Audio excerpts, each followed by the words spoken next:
All right, fans, good evening and welcome to another exciting Channel 22 sports presentation. I'm Rufus Washington, joined as always by Dave Marks. We've had the opening kickoff of tonight's contest, which is Homecoming 2000, Dave, for the Leuzinger Olympians.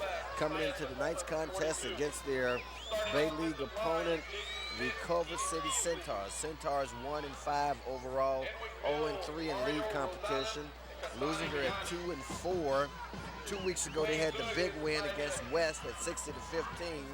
Took a step backwards last week against Beverly Hills, losing by a margin of 42-28.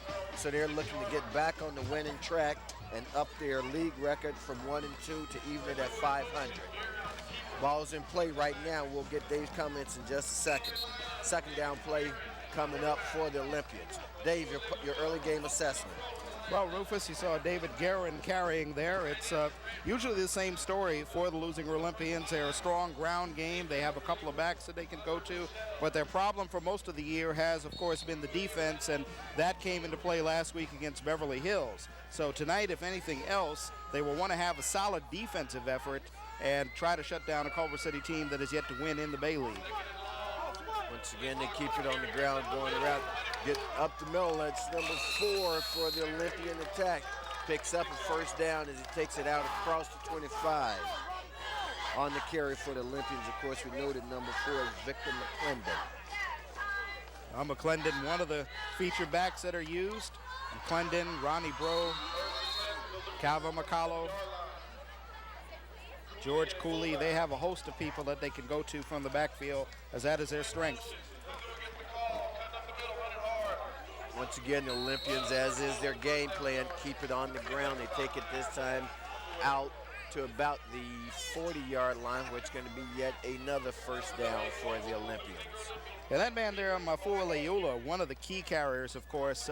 If there is a pecking order, I'd say this season, as far as backs are concerned, if you had to list them 1 through 4, Leula would probably be back number 1. He's picked up a lot of the major yardage this season for this Leuzinger Olympians team, and of course, when they do run, they do win because passing is not one of their better virtues.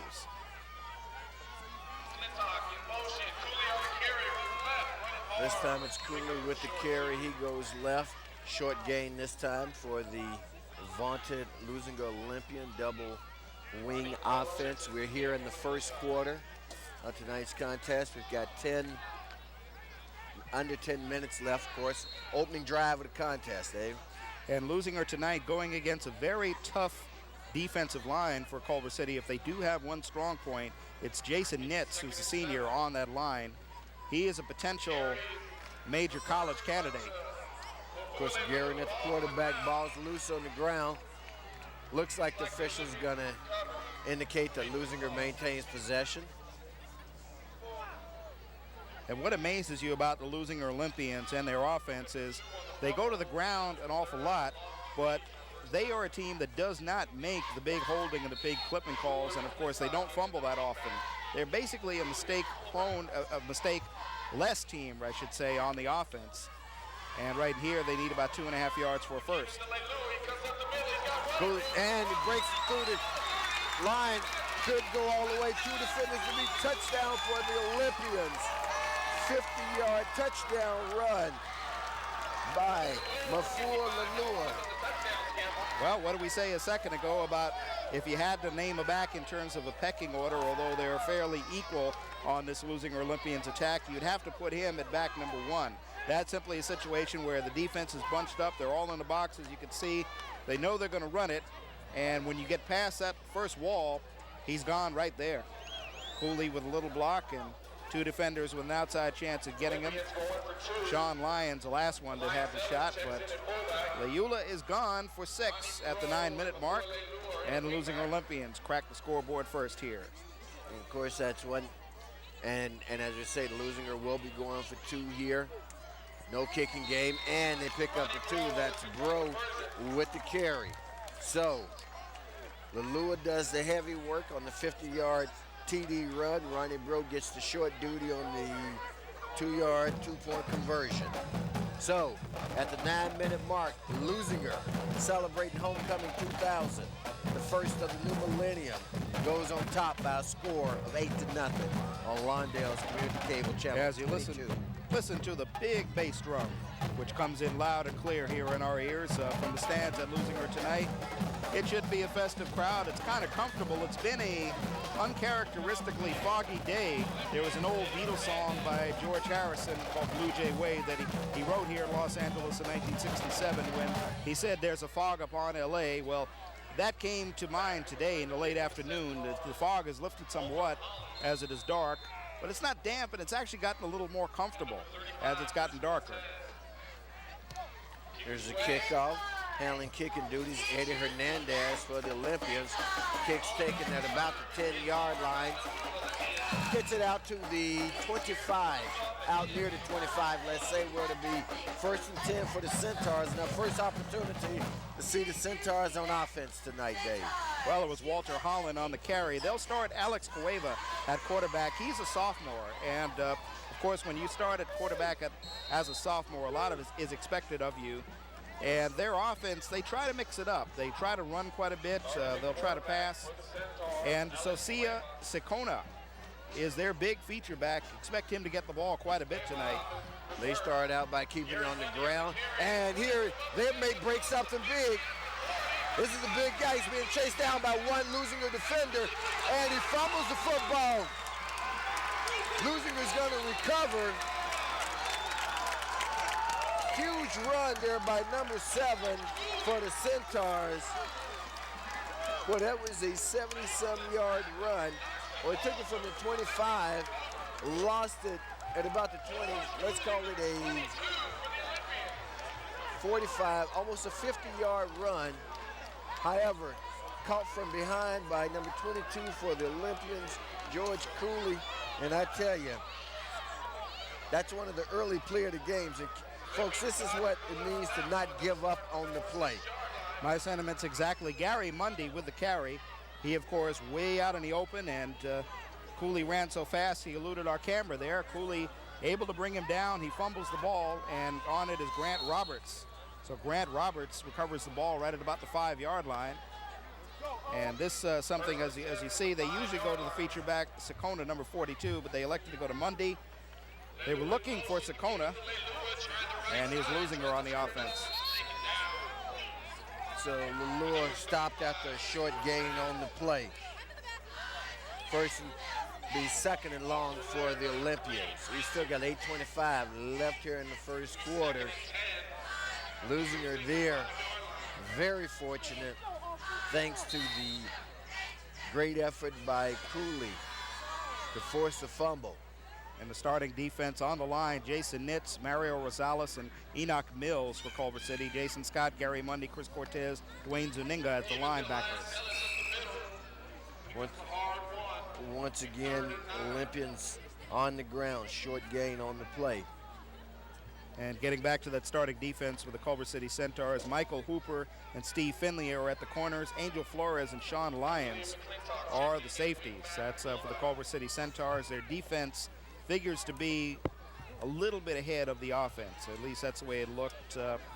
That's what most of the scouts say about them. There you saw the clock just a moment ago as we're at the 7:30 mark here in the first quarter. Leuzinger on top right now by a score of 8-0. Their second possession of the game. This possession coming courtesy of the Culver City turnover. A rare pass, but we got flags on the play. This one looks like it'll go against the Leuzinger offense. Typically, that's a good guess when they stop the play. And a false start, of course. When you don't pass that much, and for as brilliant as they are on the run and not making a mistake, well, quite frankly, they're not that used to the passing attack, and I guess prone to the little error which they committed there. So that's going to set them back half the distance, and it's still a passing situation. So that shot of Mike Witt, he of the lack of hair, shall we say, but a very strong coach, and has done a good job taking over this team this year, all things considered. So Guerin with the third down play. Keeper and Leuzinger is going to be forced to punt this ball away. However, we do have a flag, and Let's sort that out, see if that has any impact on what's likely to be a 4th down for the Olympians. Well, we mentioned before the season started that if you want to be successful, if you want to be a playoff team, as the call does go against Leuzinger, these are the sort of situations where you've got to be strong. Now, they're in a situation where they're going to have to punt, and as we mention every week, punting and kicking is not one of their strong suits, as you see the holding call. And it's going to be 4th down as Culver City wisely declines the penalty. So right now, the mistake getting called on that pass play that would have been successful, would have gotten them out of the hole. Now they're going to have to punt from deep in their end zone. And this is going to put, if they do get the punt off safely, as Holland goes back for Culver City, Hernandez will do the kicking for Leuzinger. It's going to give Culver City good field position. There's a Leuzinger punt. It's going to be short. It takes a good Leuzinger bounce, though. And Culver City is going to have excellent field position at the Leuzinger 26-yard line, where it'll be 1st and 10, 6:55 left in the first quarter. Culver City, the Centaurs, is their mascot, as they trail by a score of 8-0 on Lawndale's Community Cable Channel 22, as you enjoy a shot of some of the crowd here at this homecoming celebration. Well, although they don't kick well, at least they covered that one well as the Centaurs go back on the offense. Alex Cuevas, Socia Sacona, and Gary Mundy in the backfield. And they keep it on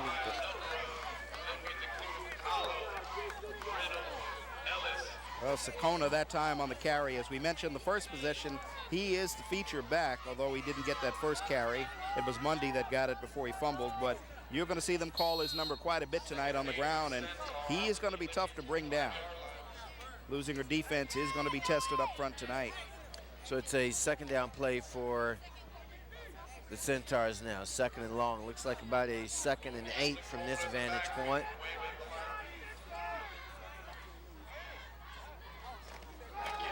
Once again, they keep it on the ground going around the left side. It's going to make it about a 3rd and 3. Let's call it 3rd and 4. And he got about 5 yards on that carry, so a good run by the big back. He is a bruising Mack truck coming through that line, and he's going to let you know when you tackle him, you're going to know it, as he's brought down that time. Able to wrap him up. Derek Winston on the tackle. And he's got about 3.5 yards for the 1st down that he'll need here. So a big 3rd down play now for the Centaurs, who started this drive in great field position, courtesy of the weak Leuzinger kicking game, and they don't pick up the 1st down. Leuzinger players thinking there was a fumble, but it wasn't called. And on the slant, their first pass attempt of the night, it's complete, but they get nothing out of it, and now it's going to bring up a 4th down. And with the ball on about the 23, if they elected to go for 3 points, you're looking at a 40-yard attempt, and I don't think they'll do that at this point. So the Centaurs, who started this possession at the Leuzinger 27, have thus far failed to be able to scratch, and it's a 4th down play, about 4th and 4, let's call it. They fake the pass, and it's incomplete. Pass intended for number 42.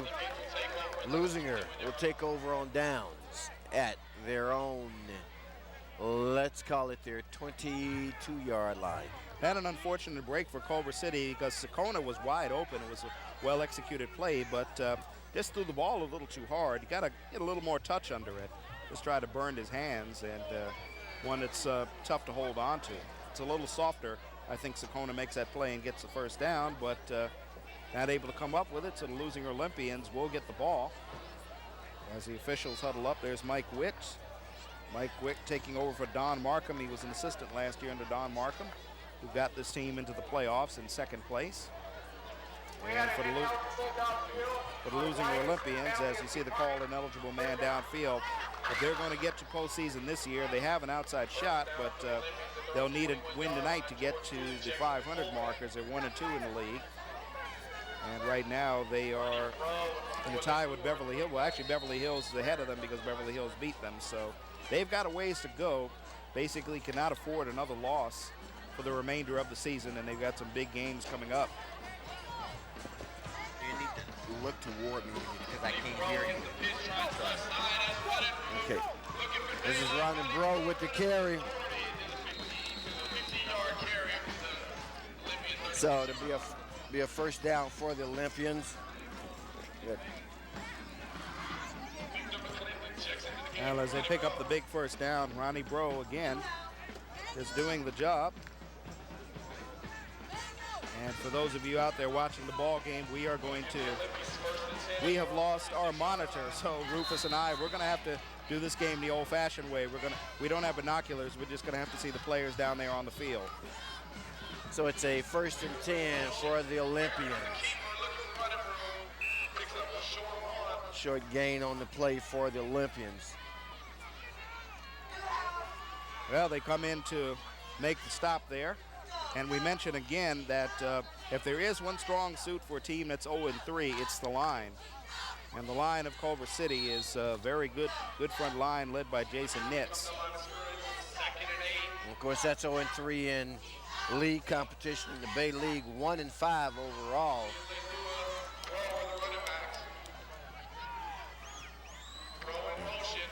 So they fake the handoff to Bro. It's an inside, and in fact, it'll be good to have gotten back to the line of scrimmage on this play. Right now, the Centaurs along the defensive front playing fairly well, and of course, everybody in the Bay League knows what everybody else does, and certainly Leuzinger's double wing offense is no surprise to anybody. What the challenge is stopping it. Well, that's true. They are going up against a team that has a very good front line here tonight. And, you know, they made that mistake bunching everybody up in the box that led to the long touchdown run. But if you take that away, you still got a scoreless ball game, and they're coming up very tight on this sequence. Lord number 5 with the carry. Gets good yardage on the play. It's going to be about a yard short from where the side judge comes in at. Now, let's call it 4th and 1. And again, this is one of those situations where if you're the Olympians, and from what Culver City has shown you so far, you may be tempted to go for this one. Well, you at home are watching a replay. We can't see it, so we're hoping you're enjoying what you're seeing, and I would assume that what you're seeing is the run to the outside. As running off tackle was not able to get it, but running outside, they come up with it, and they're going to go, apparently will go for it on 4th down here. They've got the ball just outside the 46-yard line. They need about a yard for a first down, and well, we had our picture momentarily, but now we lost. As long as you folks out there have your picture, that's all that counts. I mean, we won't give up. But we have a crew of people working on this, but as long as you can see it, that's all we care about. It's going to be a 4th and short right here, and they are going to go for it in this key situation. So it's a 4th down play. And now we got a whistle. Looks like this is going to be delay a game. Well, it looked like either somebody moved or it's going to be a procedure call. No, they're going to call encroachment. So now they get the automatic first down. And of course they take the yards, the easy and the freeway.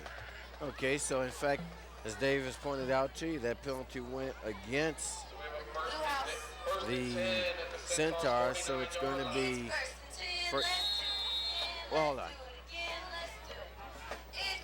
Okay, it is Leuzinger possession. Remains Leuzinger possession. Give it to Leilua running hard up the middle. Leilua picks up about 9 as he takes it down near the 40. We got 2 minutes left here in the first quarter. I was getting ready to say, last couple of plays, they've had some success running to that right side. So maybe they see something over there. Of course, I think they're running away from Nitz, although Nitz did make the tackle. Nitz, I think, is lined up on the left audio side. difficulty with our monitor. Of course, I think this is the same monitor we started with 13 years ago. Bro goes around the left side, gets inside the 40, down to about the 47-yard line is where they're going to spot it at. And that's going to make it a 1st and 10 for the Olympians. Here with 1:27 left in the first quarter. Let's speak in real terms. At 2-4, 1-2 in league competition, Leuzinger has an outside shot at a playoff position, but they'd have to get on a heck of a winning streak in order to get that. And they do have some very tough competition in the remaining games. They basically can't afford another loss. Clinton goes around the left side. And this time they're running on the side where Enoch Mills usually occupies. And they've got it close to a first down. When you talk to Culver City, their head coach Tom Salter before the ball game, he basically feels when you're 0-3, it's kind of like you throw out the playbook. You want to do a little of everything. You got nothing to lose, basically, and sometimes a team in that position can be sort of dangerous. So it's a 2nd down. Scoreboard shows 5. There's a Bro hits the middle, bounces outside. Now we got a late flag coming in. So while Bro appeared to have initially picked up the first down, we got a late flag on the play.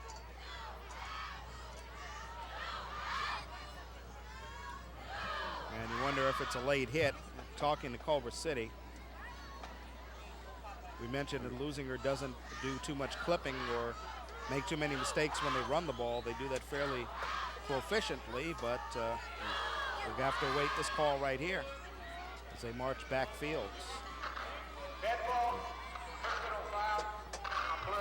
Some sort of personal foul, as you see, called. And so I'm sorry, go ahead. It's just going to back them up a little bit, and of course makes it a little more difficult as it's 27 seconds to go here in the first quarter. They have the lead, a tenuous 8-point lead.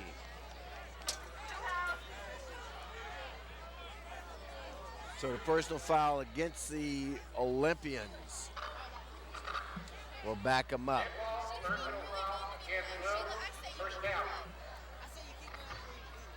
So the first down for the Olympians.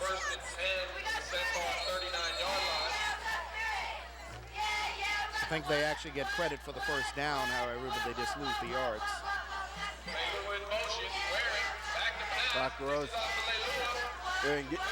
And good open field tackle there by number 35 for the Centaurs. It's Chris Cortez with a good open field tackle, as you mentioned. And they executed that well. They had him out in the flat, but Cortez comes up to make the hit.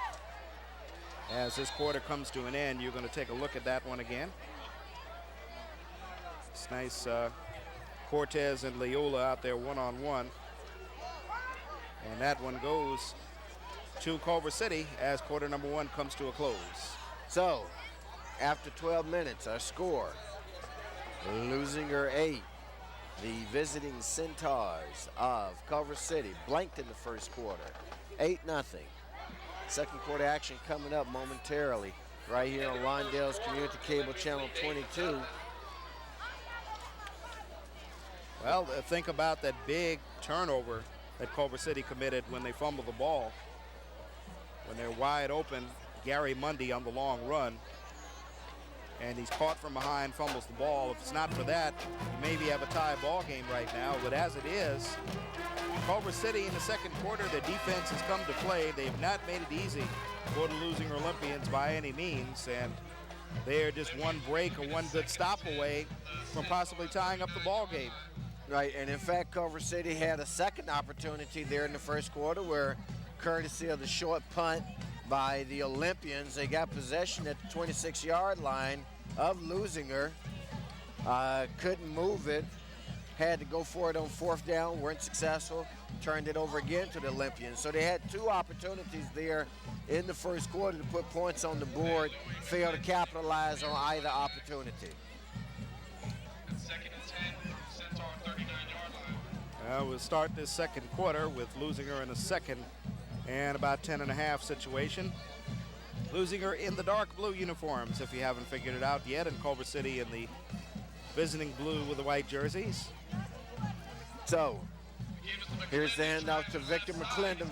McClendon's got room. He's got a huge hole. Safety's come up to make the tackle. That was number 8, the safety for Culver City. If he doesn't make the tackle, McClendon's gotten himself a touchdown. Well, give Andre Rochelle a key block on that play, as he was the lead blocker out there, and he was able to spring him for the big yardage, and Sean Lyons for Culver City comes in to make the stop, saving the second touchdown for the Leuzinger Olympians. So it's a first down for the Olympians at the 19-yard line. Is it? Picks up a good 9 yards on first down. Lalua with the carry, gets inside the 10-yard line. Needs about the 9 for the first down, so it'll be 2nd and 1 for the Olympians. Just starting second quarter action here, fans, on Lawndale's Community Cable Channel 22. Leuzinger in front by a score of 8-0. Well, Rufus, not only does Leuzinger run the ball well, they're not predictable. There you saw a little bit of a counter. So once things were being stopped by going off tackle, they switched things up. On the pitch back to McClendon, he certainly has a first down, and he's got the touchdown. Victor McClendon with the 9-yard touchdown run, coming at the 10:54 mark of the second quarter. Well, that's what happens when you don't hold on to him and he just comes out of that pack. Some bad tackling by the Culver City Centaurs, and of course give credit to McClendon, staying on his feet. And he's got 6 more for the Leuzinger Olympians, going, of course, with a 2-point conversion. So once again, the Leuzinger extra point strategy, no surprise to anyone here. They'll keep it on the ground. Ronnie Bro, the 2-point specialist. Bro gets close, but the indication is that he did not get it. Bro did not convert on the 2-point attempt, so that makes our score now 14-0 in favor of the Olympians. Well, I believe we said that this is homecoming night, and do you remember your high school homecoming, Rufus? All too well. All too well. Albeit about 30 years ago, but I do remember it. 30 years ago, right? So they were playing that record 5, 10, 15, 20 by the Presidents at that time? Something like that. I guess to be exact, guys, it was 27 years ago. It would have been 27, believe it or not. Okay. Let's see, so now we're talking about Show and Tell by Al Wilson and Let's Get It On by Marvin all Gaye. the good stuff. Okay. Those were indeed the good old days. And of course, American Band by Grand Funk Railroad. Can't forget that. Leuzinger, the squib kick is short. The question is, do the Olympians have it? And the indication is that they do. Did not appear to be a planned onside kick. And of course, this is where out not having to monitor at this point, although we're working feverishly on it. One of our excellent production people, Ali Santana, working as fast as he can to get the monitor back up for our benefit. Because I don't think, Dave, that was an onside kick attempt by the Olympians. Yeah, probably not by design, but when you don't have a team that can kick off deep, this is one of the dangers for the opponents. If you boink it off of one of the big linebackers, as they say, the non-hands people, that's always a danger, and Leuzinger Olympians able to capitalize. So the ball just inside the Culver City 45. Number 5 goes in motion, gets the call. The house announcer called Bro. Of course, we know that number 5 for the Olympians is not Ronnie Bro, but instead that's Lalua. Marfoa Leula. Well, the guy on the PA system, he does it by eagle eye. He has no binoculars, no nothing. So, but he's doing a good job.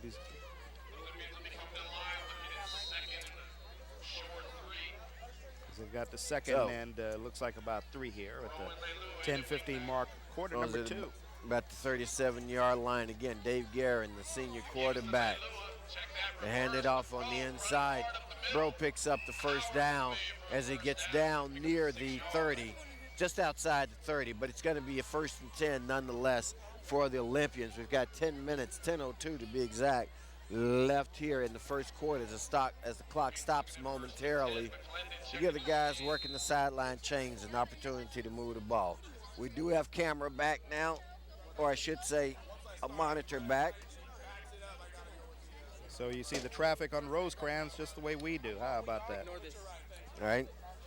Excellent work by Ali Santana, veteran of the Channel 22 production crew. Ali is the kind of guy, he does things, what Jose tries and cannot do, Ali Santana steps in and fills the bill. Well, when we get a telestrator, I'll really give him some credit. But as you see, they're on the short yardage. They're going to lose a little yards. McClendon's had his number called quite a bit tonight. And he's done the job offensively. So let's set the table for you again, fans. It's a 2nd down and 8. We've got 9:15 clock running left here in the first half. Leuzinger leads by a score, 14-0, courtesy of touchdown runs by Lalua in the first quarter and McClendon in the second. There's a pitch back to Bro. Bro goes left side. He has running room. He's going to go all the way. Touchdown, Ronnie Bro. 31-yard touchdown run.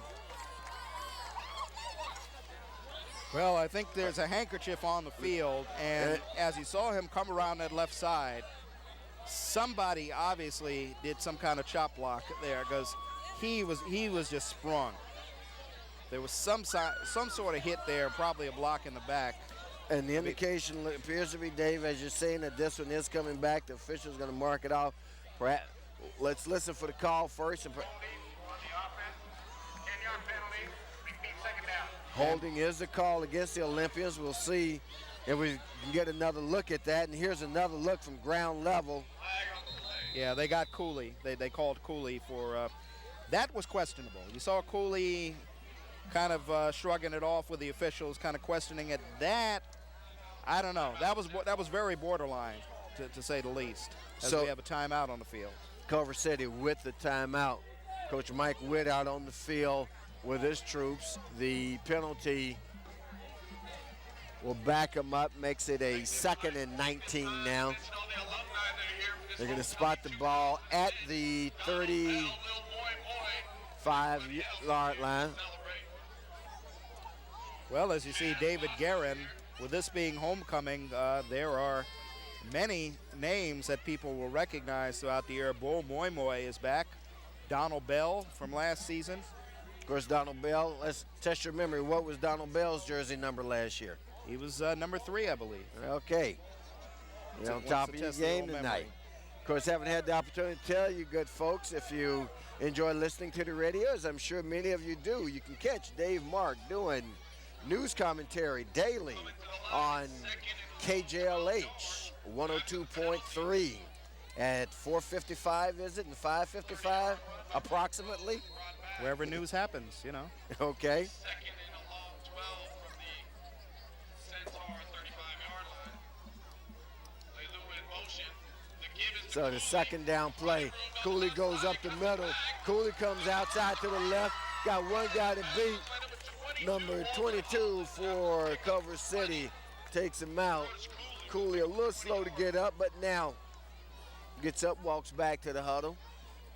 Well, that's the way to make up for the call, the penalty that got called against him. I believe they're going to start this to the right, and then he's just going to cut it back.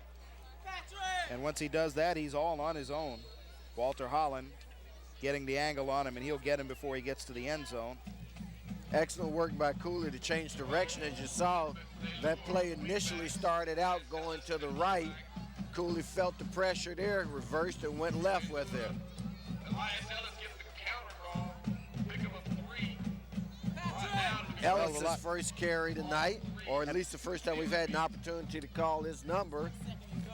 He, well, of course, as we mentioned the last ball game, he, of course, the senior, he figured to be the feature back coming into the year, but he has not been used as much as we thought, but still very effective, and you know he's a leader on that squad, on that team.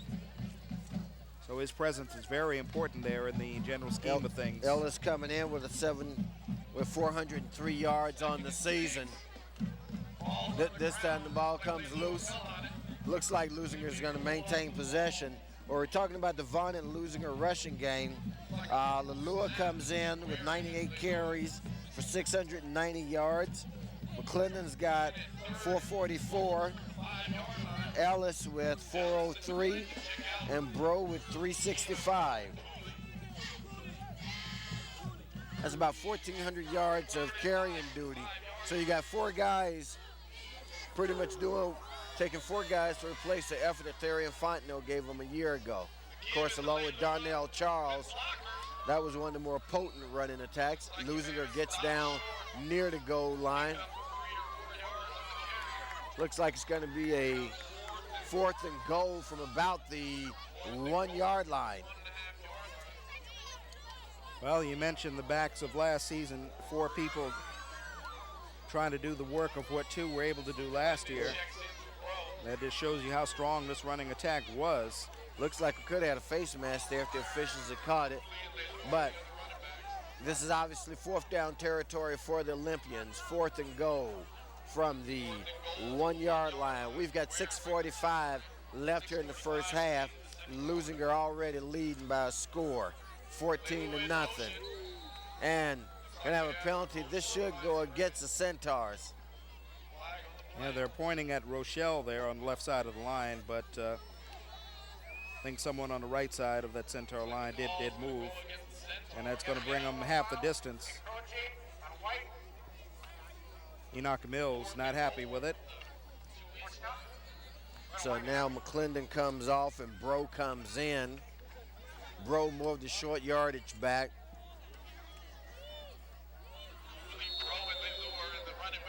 So you got Bro, Lalua, and Cooley in the backfield. Guerin keeps it himself, and he got a flag on the play. Looks like this may go against the Olympians because the officials didn't even bother to give the touchdown call. And it is against the Olympians. Well, that's something they don't often do. Done it a couple of times here tonight. This one on the line. Charge against center that time. So that will back them up at the 6:27 mark.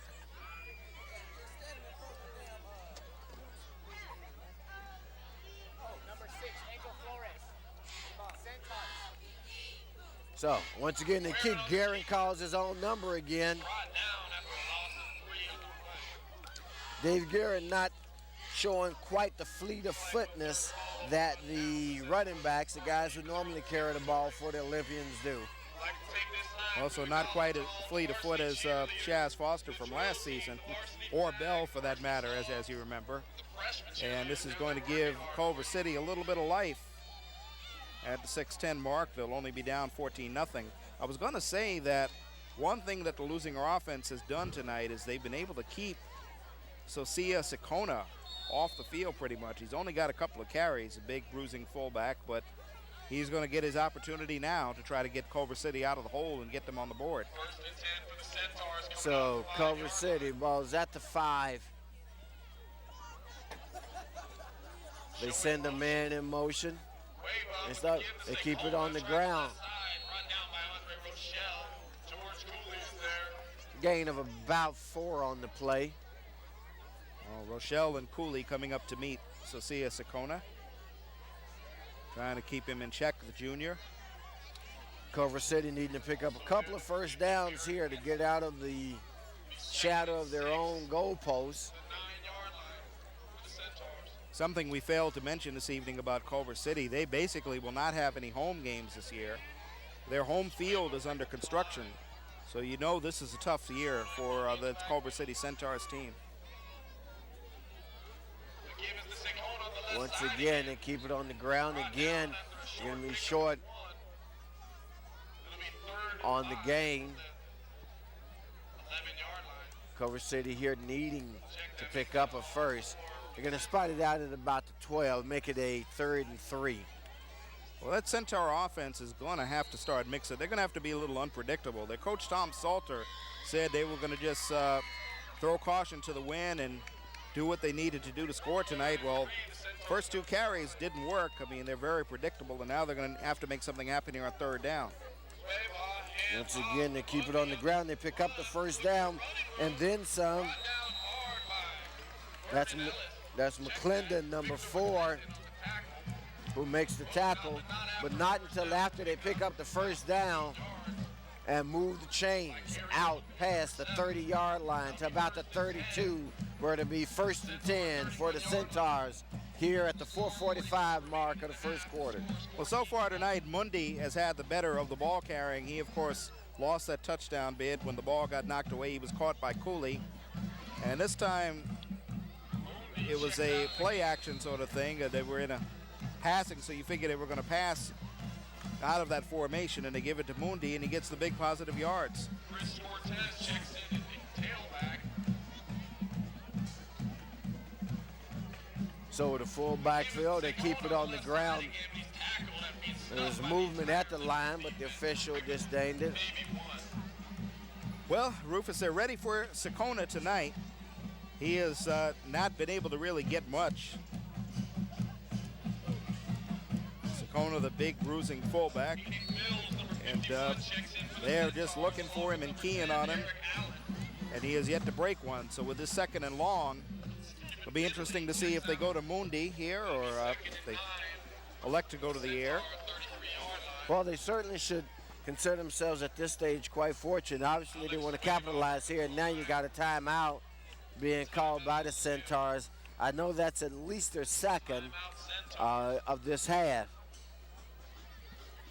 As I said, they should consider themselves quite fortunate to only be down 14-0, because on the one hand, while it could be worse, they actually have missed the opportunities that have been in front of them. So Leuzinger right now playing good football. Well, let's take a second to tell you about some other things that are happening tonight here in the Bay League. I guess the big game taking place up at on El Segundo. Hawthorne Cougars are hosting Peninsula tonight, and you know that if the Hawthorne Cougars are able to win, they will actually be in first place. Peninsula's 3-0, Hawthorne is 2-1, so a win by the Hawthorne Cougars tonight, they will have the tiebreaker. And wouldn't that be something for those Hawthorne Cougars to come back? James Swain, first-year coach, figure a year they were going to have to rebuild, and if they can beat Peninsula, and that's a big if, they will have first place. Of course, Beverly Hills at Miracosta. Miracosta undefeated 3-0, Beverly Hills 1-2. And Redondo at West Torrance. Redondo 2-1, West Torrance 0-3. 2nd and long play. No, they fake the pass, fake the run rather, and the pass is complete. And they get into Leuzinger territory, and now we got a flag on the play. That was after the first down run. The first down should stand as they go into Leuzinger territory at the Leuzinger 43-yard line. Well, good play calling by the Culver City coaching staff. You can't get Sakona on the run, get him open by the pass. They wave the flag off. That was a 27-yard run for the Centaurs. Shot of Coach Witt there on the screen. He's wanting to know, well, if you threw the flag, why'd you pick it up? He's still a bit quizzical about it. But it's going to be a 1st and 10 for the Centaurs at the 43. I think they got to put it up. Drops back to pass. High pass. Completed, though. Gets down to the 35-yard line. Give them a gain of 7 on the play. Make it a 2nd down and 3. And what Culver City is doing right now at the 3:15 mark, Rufus, they are making the losing Olympians defense have to play. I mean, you know Sakona's a big back, but when they just feed it to him and they stop him, they're in there just ganging up on him. They're doing what the coaching staff said they were going to do before the ball game, and that is just open it up, try to be unpredictable. And if they continue to do this, this is going to be a very good test for the losing Olympians defense. So the Centaur quarterback brings him up to the line. He fakes it. Now he rolls out, pass is short and incomplete. Threw it in the ground at the 25-yard line. Would have been enough for the first, but a poorly thrown pass on that play. Yeah, they were looking for Zuniga, number 3. And you see already Leuzinger now having to be cognizant of the fact that they're not just going to sit back there and hand it off to Sakona. So their secondary has got to start thinking. The line has got to, linebackers have got to start deciding what they're going to do. As a secondary there. So a big third down play for the Centaurs.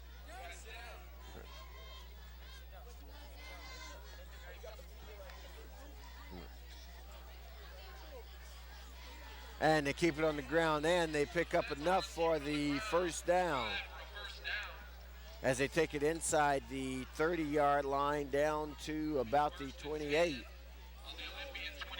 Well, got to be impressed with the play calling. As you looked at the Leuzinger secondary that time, they had that feel that we're expecting a pass here, and they go to the run, and it works. So now they put receivers on both sides. And a compliment of runner. Sakona gets it. Kelowna hits the line, doesn't get anything on that carry. That, as we've seen the last couple of times, that's not working. So they are on the second down and long. They're going to have to come up with another option at the 2:10 mark. They're going to be generous and give him what appears to be a yard on the play. Make it a 2nd down and 9. We've got 2 minutes left here in the first half. Leuzinger leading by a score, 14-0 on Lawndale's Community Cable Channel 22. It's that pass over the middle, intended for number 6. Number 6 there. And may have gotten short-armed on that one, Dave.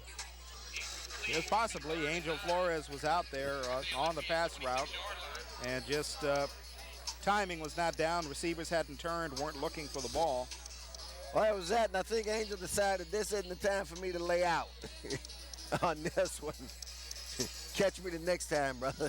That's a good point. So, the Centaurs trying to capitalize on their best drive here in the first half. There's a 3rd and 9. I suspect they'll go for it. They keep it on the ground. Fool nobody on the Leuzinger defensive line there. Well, Winston was on the hit along with McCullough, and that time they tried the counter, but coming up empty as they gave it to Mundy. And of course they're going to go for it on 4th down with 1:30 to go in the half. But I believe we'll have a timeout first. And let's see, who's it? Okay, charge to the Olympians with 1:28 left here in the first half. As Dave mentioned, across town, Peninsula Panthers visiting at Halcap Field to take on the Cougars with minimally a share of first place in the Bay League at stake in that game. And that would be, I mean, considering where they were last year, having the losing season, losing Dan Robbins, losing a lot of players, although they do have some key seniors, if they're able to win that ball game, that is going to be something for that program. They will have, the records will be even, but they will have first place, they'll have the tiebreaker. It's still a couple of weeks to go. But it would be shades of what we saw 2 years ago when we did the Hawthorne Peninsula game up at Halcap Field. And from what I remember, I think Hawthorne won that ball game late, and they passed the ball well that night, and Hawthorne went on with Joe Etchema leading the way. They went on to win the Bay League that year. And that indeed was a couple of years ago. We know that last year, Peninsula put a 56-0 thumping on the Cougars. But back here, it's 4th and long for Culver City. There's a pass. He's got a receiver. And it's incomplete. That was a good pass by the Centaur quarterback. Well, they had the man they receiver wanted. couldn't come down with it.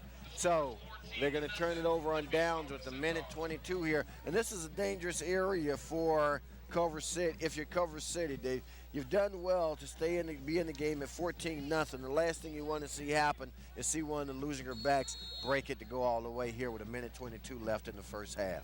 Well, this is one of those situations where if Leuzinger is going to pass the ball, they usually do it before the end of the half. But I think in this situation, they're just basically going to keep it on the ground. And you're right. I mean, there can be the tendency to get somewhat dispirited after not being able to capitalize on that, as you think about that last pass play. They had the man they wanted out there.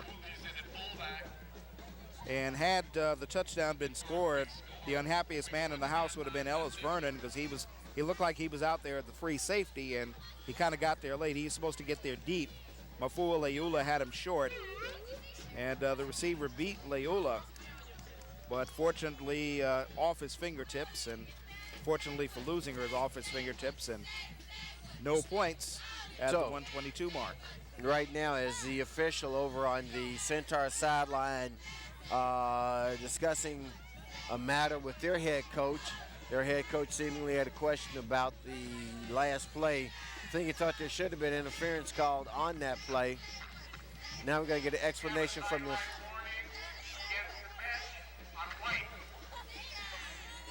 And called it a sideline warning against Culver City. That's interesting. Let's see. Have to see if we can get a hold of the official at halftime to see what that call was all about. But once again, back to live action. It's going to be Leuzinger ball, 1st and 10. Ball spotted at the 27-yard line of the Olympians. And Dave, you called it. They drop back, they throw the pass, threw it over the wrong shoulder for Bro. Bro was looking inside, pass went outside. You know, Rufus, I don't know if I understand the strategy. I mean, we mentioned that if this team, even last season under Coach Don Markham, if they were going to pass, they do it before the end of the half. I could see if you're trailing 14-0. You're winning 14-0. I mean, so what? If you run the clock out, it doesn't mean anything. That thing gets picked off and they run it back. I mean, then you're talking about a whole new ball game. And your point's well taken, and we've got 1:18 left here in the first half. Leuzinger holding a 14-point lead. This time they give it to McClendon, and he gets it out to the 30-yard line. Let's call it a 3rd and 7 for the third and a long 7, maybe. Now, because of that incompletion, stopping the clock, there's a minute to go. If they hold him here, Culver City maybe takes their last time out, and they've got at least one more shot before the end of the half. First things first, they got a hold. Once again, Guerin calls his number. That hadn't been a play that's worked for the Olympians tonight. No stoppage of the clock. And that I don't understand unless they've used it. I think they had one timeout left. I mean, if anything, they want to force Leuzinger to have to punch, which could be an adventure. Well, I thought they had one, and so did you. And so now we're going to have a delay of game is going to be the call. I'm sure. Well, this is you talk about ridiculous calls. You got to explain to me, if you're going to call a timeout, why'd you let 20-some seconds, whatever it was, an inordinate amount of time run off the clock before you call it? Rufus, they actually lost about 40 seconds. If you could, I mean, it makes no sense. I mean, they got the clock stopped. Now they're going to force Leuzinger to punt, which is what they wanted to do. 58 seconds, you stop it. You make them have to punt, which the kicking game for Leuzinger, not their strong suit. Maybe you have a chance to block it when shanked off the foot. The clock, of course, will stop on the change of possession, and you got some time. Now, they basically are going to have to try to either run it back or throw a Hail Mary, and they've shot themselves in the foot somewhat right here, but losing Olympians will take it. If they'll do it, they'll take it. Well, you hate to reach in the old cliche bag, but you talk about poor clock management. Well, that, folks, was just an example of it. There's a punt by the Olympians. They get it away. It's not going to be handled. Clock continues to run. Clock at 9 seconds now. Well, it kind of reminds me, I mean, for those in our audience who are baby boomers, a Lost in Space episode about the timekeeper, their intergalactic timekeeper, and he punished people in the universe that didn't, I mean, they would get, definitely the intergalactic timekeeper would have something to say about that there for those of you who remember that episode. Rufus remembers that episode of Lost in Space very, very well. Well, I was indeed a fan of Will Robinson and Dr. Smith and the whole Lost in Space crew. Never fear, Smith is here, huh? Probably see a Hail Mary here, I would imagine, with 9 seconds to go. Should be the last play of the first half. They lay it up. Now what you got to do is make sure you don't give up the touchdown. And that's what we were talking about. And they do avoid it. Ronnie Bro with the interception gets a good return on it, but that return will end, and we got a flag on the field. Of course, the half cannot end on a defensive penalty, so let's see what this flag's going to be about. And it's interesting, at the end of that run, Bro looked like he kind of knew he was going to get caught. Looked like he wanted to pitch it, but of course nobody there. Clip against the Olympians. However, that certainly will be with the clock expiring, so that's going to be the end of the first half. Well, if it's after the interception, then yeah, well, I mean, if it's before the interception, then Culver City gets another shot. Well, that's right. It was a defensive penalty. Oh, okay, well, God. This is one of those nights, folks. What can I say? You know, you're right. The official decides to stop the action. All the players, the coaching staff, even the fans here knew, okay, you know, the penalty occurred after the play. But nonetheless, fans, as you can see on Lawndale's Community Cable Channel 22, Leuzinger leads by a score of 14-0. We're going to take a halftime break here, allow you to enjoy the special homecoming 2000 festivities at Leuzinger High School.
Dennis.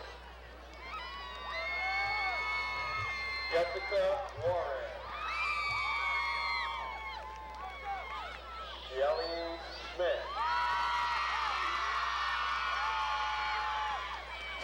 Ronald Smith.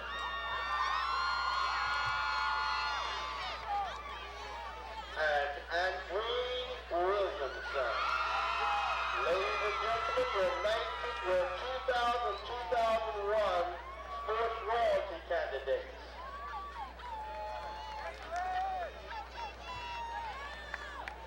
Ladies and gentlemen, it is also my pleasure to introduce to you the 1999 Sports Royalty King and Queen. Our 1999 Sports Royalty King is Orlando Mercado. And our 1999 Sports Royalty Queen, Luann Tulikihipo. And now, ladies and gentlemen, we would like to, at this time, give out the Sports Royalty Awards. If you were here earlier today, you saw the Sports Royalty Parade, you saw some wonderful costumes and wonderful performances. And here is the first award. For those who best executed, the best execution court belongs to Shelly and Ronald Smith.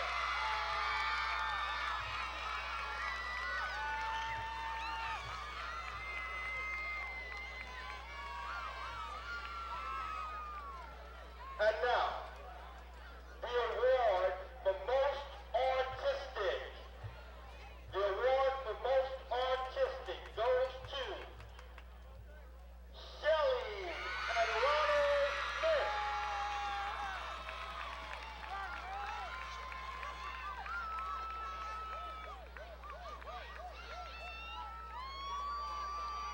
The award for most original goes to Andreen Williamson.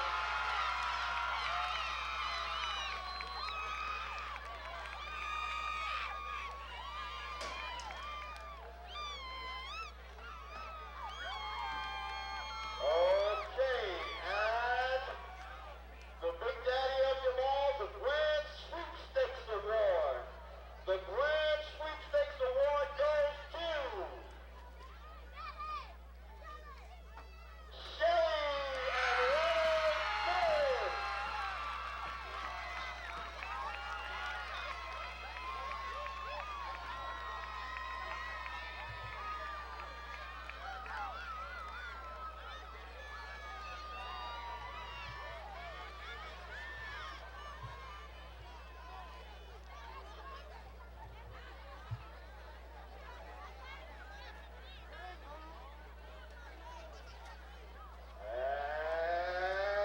And now, what you've all been waiting for. What you have all been waiting for. Your 2000-2001 Sports Royalty Queen.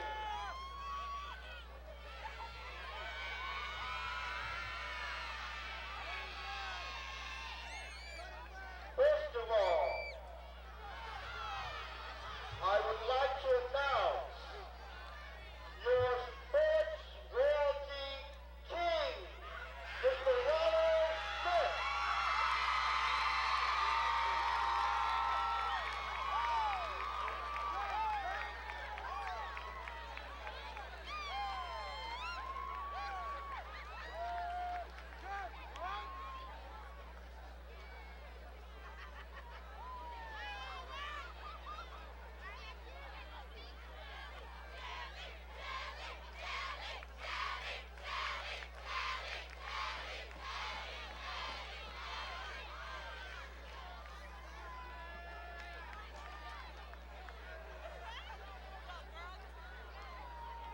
As we move along here, at this time, I would like to announce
time for the second half kickoff. Leuzinger will be kicking off to the visiting Centaurs of Culver City. Leuzinger with a 14-0 lead. There's a kickoff taken at about the 10-yard line, brought out to about the 28. They're going to mark it at the 30. That's where the pile went down. So it'll be 1st and 10 for the Centaurs as they open the second half, trailing by a score of 14-0. Leuzinger getting off to a good first half, courtesy of a first quarter 50-yard touchdown run by Lelua with a 2-point conversion by Ronnie Bro. And then in the second quarter, Victor McClendon with the 9-yard TD run. Conversion didn't work for him that time, but they have a 14-0 lead. And if you're Culver City, it's a tale of missed opportunities. But looks like they're going to start the second half, I should say, Dave, with a bit of a different thrust as they pick up a first down on their first play from scrimmage here in the second half. And they go to the big back, Socia Sakona. Now, they were looking for him so many times in that first half. Leuzinger defense shut him down in the second quarter. But the first run from scrimmage here in this third quarter is very successful. That's the best one of the night for the big junior fullback, Socia Sakona. Let's see if they go to the well again. They keep it on the ground. And you're going to have a flag on the play. And this is probably going to be a hold as they go to Sakona twice in a row. And yes, holding is the call. Well, we hope you folks out there enjoyed the halftime show as we see the run again here. And it looks like it may be nits that they got. Speaking of halftime shows, Dave, let's take this moment now here in the third quarter, and actually we'll get to it right after this play. It's a second down and 20 play for the Centaurs. Ball at the 30. They need to get out near midfield. So as we go to the second and long play, gives us a chance to say that sports royalty, the purpose of homecoming, the event, what all the students here wait for to see who's going to earn honors for a year as sports royalty king and queen. Well, this year, that honor went to the duo. The king was Ronald Smith, and the queen was Shelley Smith. I'm told that they're unrelated. They won virtually all of the preliminary awards. It's kind of like Miss America contest. If you win the talent competition and the swimsuit competition and you answer the question and you come away, as you watch this play here, it goes to the air, pass incomplete there. But it's almost like if you win all the preliminary events, you're expected to win the title. And, of course, that's what happened for Ronald and Shelley Smith. And they carry the honor and the distinction of being Sports Royalty 2000 King and Queen here at Leuzinger High School. And congratulations to them. I certainly hope they enjoy it this year. As you see them going to the pass on second down. Looking for lineup what at the fringe tight end. benefits come with being, I mean, do you get to do grocery store openings or something, or? In your neighborhood, I'm sure. Esquiva passes his pass incomplete.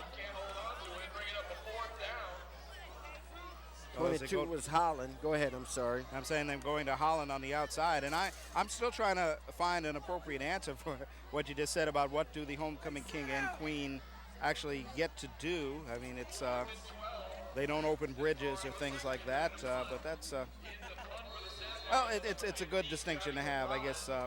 You know, you get your first year in college, say I was homecoming king or queen. Maybe it's just something good to have on your resume, perhaps. Yeah, well, it's certainly, I think, in that regard, your honor for life. So they'll get to keep it. Here's the punt attempt, nearly blocked, gets it away though,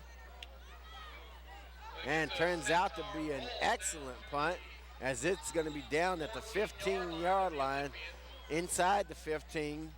Where it'll be 1st and 10 for the Olympians. Excellent punt that time. And, of course, that old drive turning out to be negative for Culver City due to the holding call.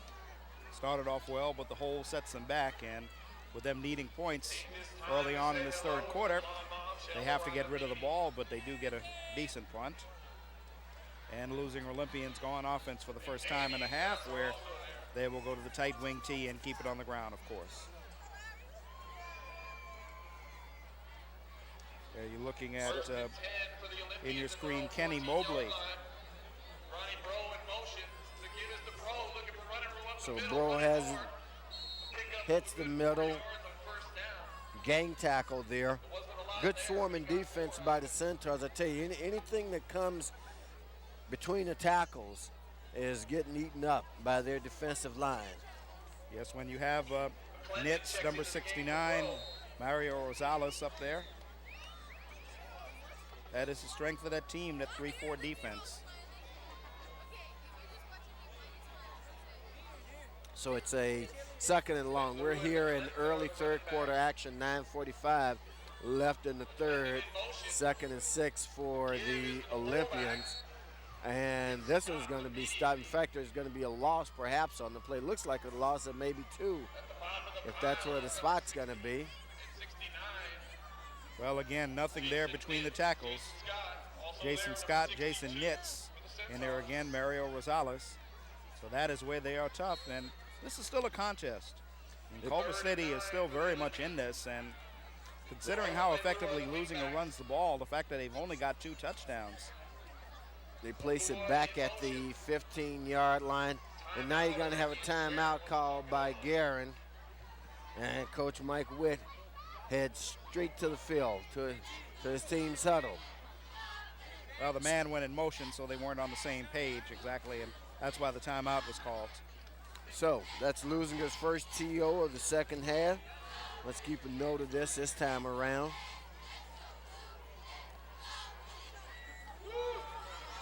Well, while we got a timeout, we may as well get in a little baseball talk. 'Tis the season. Baseball? We got a Subway Series. Man, the last time we had a Subway Series, and I remember this, I was 1 year old, but I do remember. In fact, that was a year and a half. Well, Rufus, you know, we live in Los Angeles, and I don't know about any Subway Series out here in Los Angeles. Well, I wasn't here, but I do remember listening to it on the radio. And it was a back east series, but we got a real one this time. Well, we'll get to that point a little later in the broadcast. It's a 3rd and long for the Olympians, virtually a 3rd and 10. If they could give, now they're saying the ball came loose and it's Leuzinger's ball. Couldn't quite see when it came loose the first time around. That one didn't go too well for the Olympians.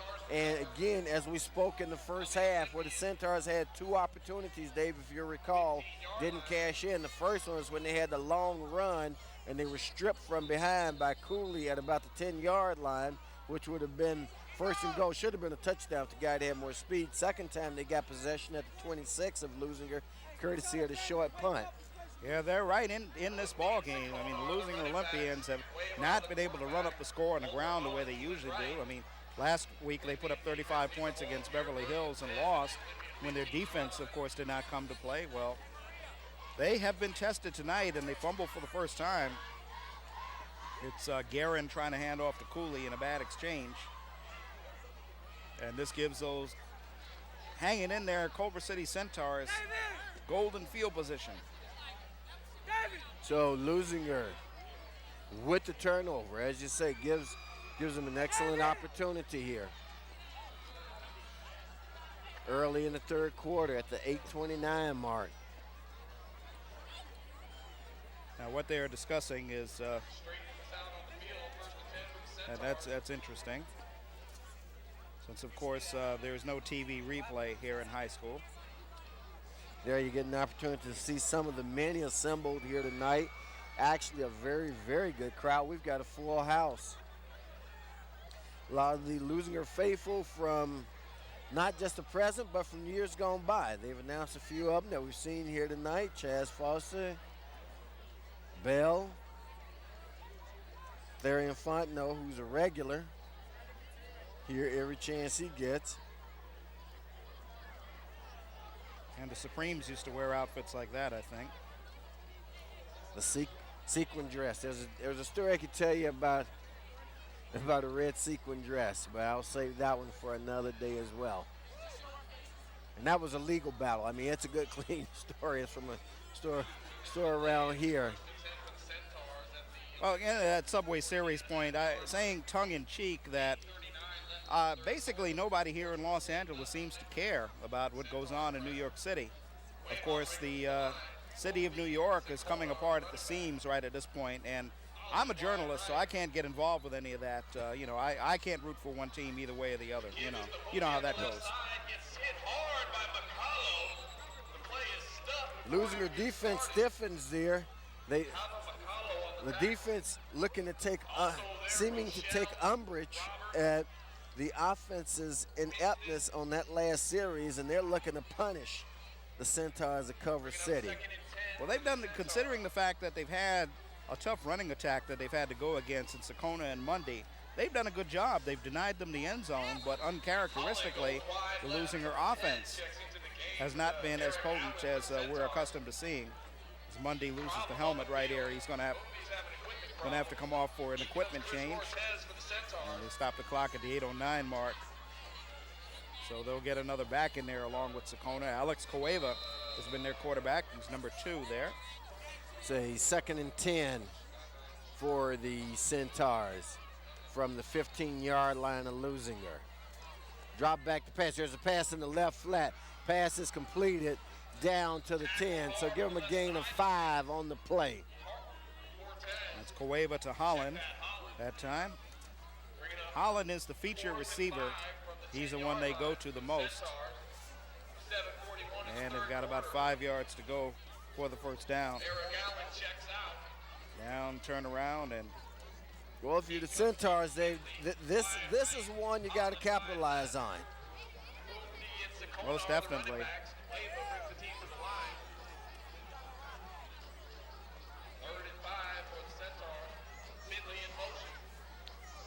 Certainly they're thinking first down first, but they know they need the end zone. Whoa! Bro makes the hit, and both guys are injured on the play. Well, that's Cortez. Bro went all out, man. You talk about hits.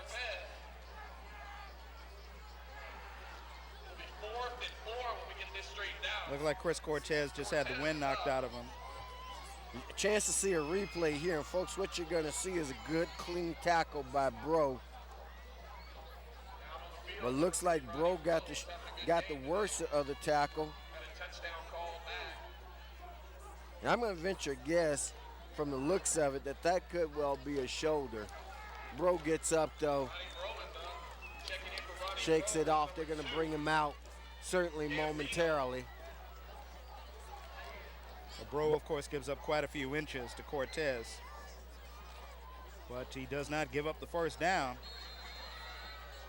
And this is going to force Culver City to have to go for it on 4th down. A couple of ticks under 7 minutes to go, 3rd quarter. So it's a 4th and 4, and they're showing that they're going to go for it, Dave. Again, a good opportunity on the line right now. Looks over the, and he throws it away in the back of the end zone. So at the 6:37 mark, Culver City is going to come away empty-handed once again. Well, one of those situations where quarterback thinking one thing, receivers not going, and had somebody cut across the middle. There were 4 defenders there, as you saw. So a blown opportunity for Culver City, and at the 6:37 mark, Leuzinger Olympians will try to get the offense on track here in this 3rd quarter. So it's 1st and 10 for the Olympians from their own 9-yard line as they dodge a bullet. Keeping it on the ground. Pick up about 5 on the play. They take it out to about the 14-yard line. However, indication is that somewhere in there is a flag. Yes, as McClendon carried. It's probably going to go on Leuzinger here, and they are being shut down running between the tackles.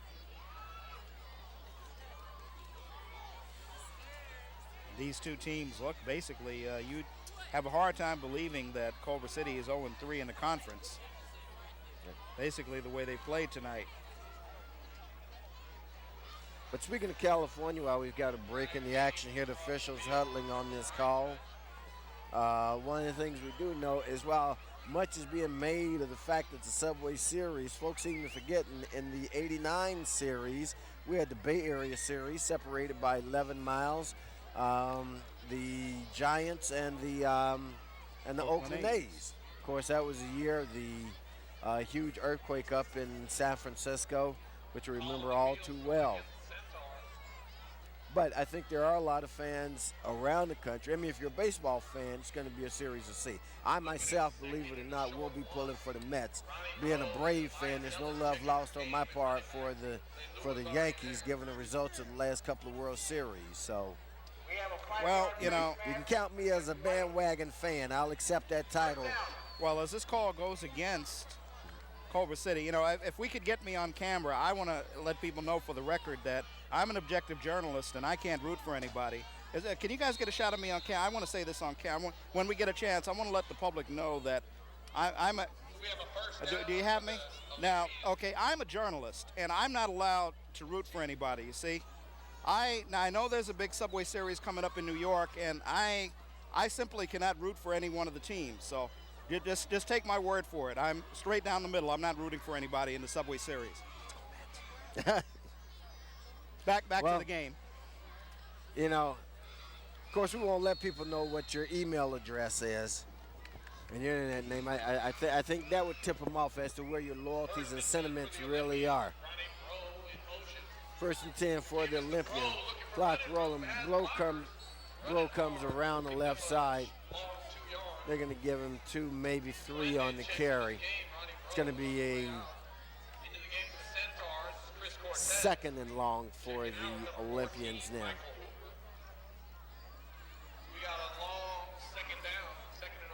Well, this game dragging out, not much action in the air tonight.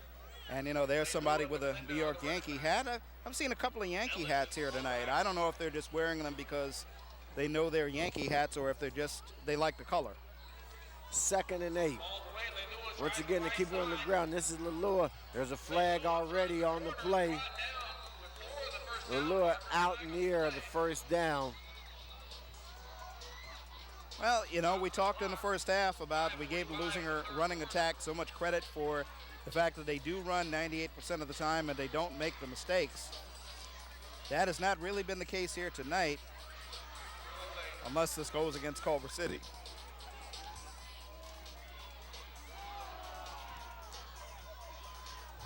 And can't actually see who make out the guilty party there, but this will be a hold. So a game that started out very strong for both teams actually has really slowed down. Then again, give the defenses some credit for both teams. Now we mentioned also in the second quarter, Rufus, that Culver City being winless on the year, they've got to throw caution to the wind and not be predictable and come out and do some things. I think right at about this point, you got to say the same for the Leuzinger Olympians. They've got to start mixing some things up now. Exactly. Well, it's 2nd and 12 now for the Olympians. Warren lays it up there and just overthrows his intended receiver as number 6 of the Centaurs. Juarez gets up, knocks it away, but at least a decent looking throw. You know, for a team that doesn't feature the pass, I mean, you see Guerin drop back and pass, the guy can throw the football. Yeah, Don Markham made that point last year. As you see, somebody for the Olympians is hurt. They're on the line, David Alvalos. He's a lineman. He starts on the defensive and offensive line. Of course, when you pass, you have to pass block. And that one of the problems that can occur is Alvalos starts to limp off. Crowd voicing their displeasure at something of which we're not quite sure. Just out of interest, trying to get a peek. Yeah, something going on in the stands here tonight. And what's been a good night. Seems to draw the attention of the entire sideline. Comes off. Maybe they've spotted a Hawthorne fan in the crowd. But yeah, on that 3rd and 12 for the Olympians now at the 5:23 mark.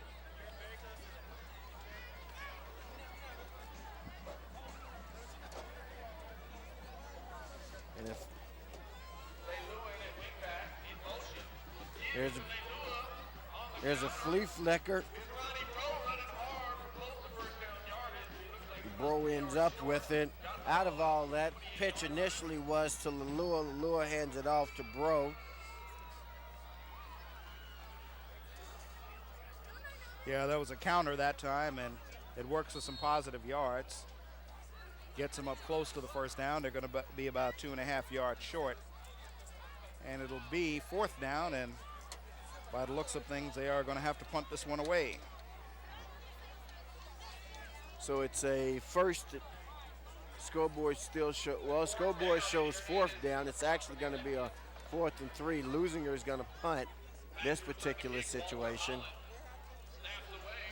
Eddie Hernandez is the punter. Walter Holland set to return. Short punt taken at the 46-yard, down at the 46-yard line, I should say, by the Leuzinger special team. So it'll be 1st and 10 at the Leuzinger 46-yard line for the Culver City Centaurs. 4:27 left. They trail by a score of 14-0. Well, this crowd has been buzzing about something the past few minutes. As you see everybody standing up. What, I don't know. But on the field, the action is still quite intense. And Culver City with another opportunity. Sakona with the carry. Picks up about 4 on the play. Well, it's McCullough makes the stop. So they're doing a lot between the 20-yard line, from 20 to 20, but nothing much in the red zone for these two teams tonight, particularly for Culver City. Our job gets a little more challenging as there are some things happening down field level that the crowd chooses to enjoy the view of, which blocks our view, but we're calling it off the monitor. Well, and even that is a challenge because now folks are walking in front of the camera. And, you know, I'm going to say something right here. If anyone from the administration of Leuzinger is listening to this broadcast, whatever you can do to help us build some sort of higher scaffold here would definitely help. Whatever can be done, because we want to bring you these ball games and we want to be as professional as possible, tongue-in-cheek, you know, knock on wood, but we've got to get cooperation from all over. We need a press box is what I'm trying to say. That's a short gain on the pass reception. It was a 1st down play. It's going to be a 2nd and long. Getting back to the point, as it is 2nd and long, when we do the games at Hawthorne, of course, we have the enclosed press box, and they really are in need of one here, and I guess whatever cooperation needs to happen between Lawndale Cable Channel 22 and the school here at Leuzinger, need to get it on the ball, and hopefully we'll have one by next season.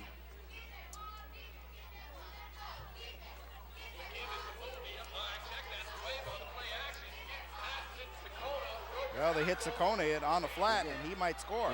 And Sakona looks close. And this one may come back.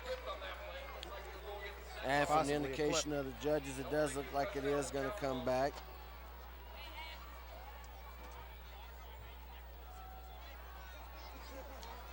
There you see the ubiquitous yellow flag.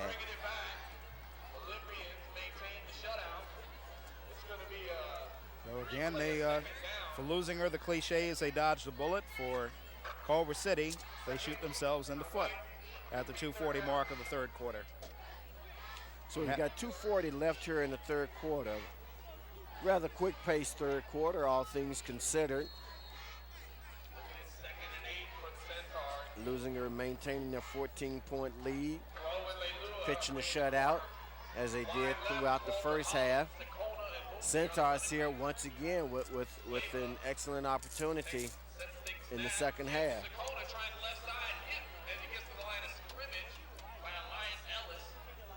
Now we got another flag coming in. My guess is that this one's going to go against the Olympians.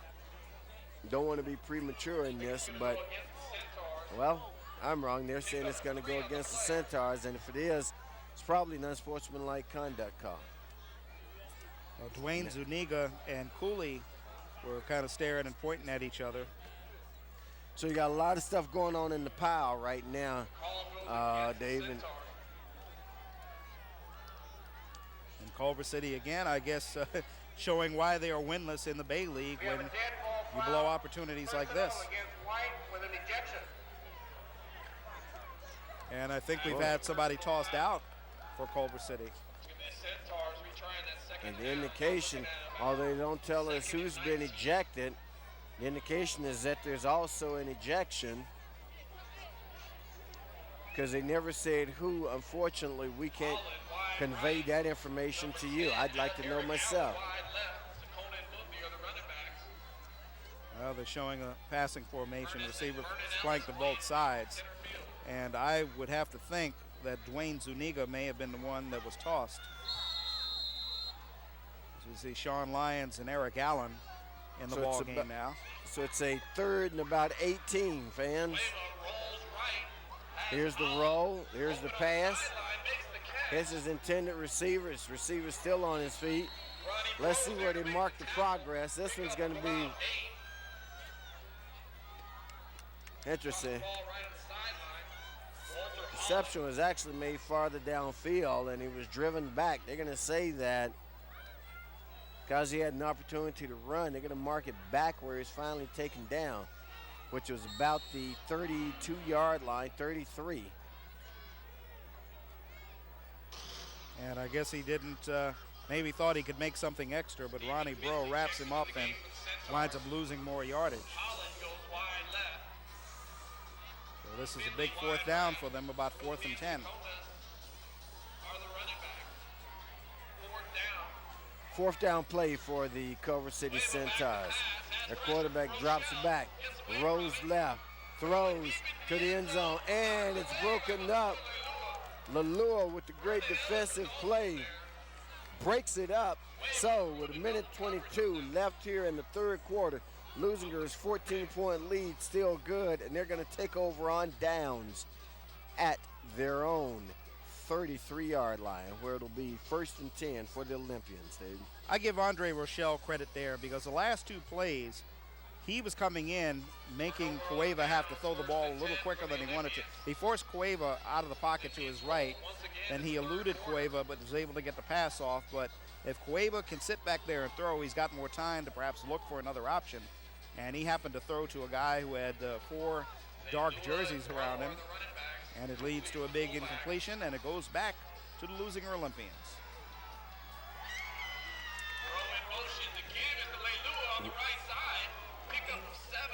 Lalure with a good run on 1st down.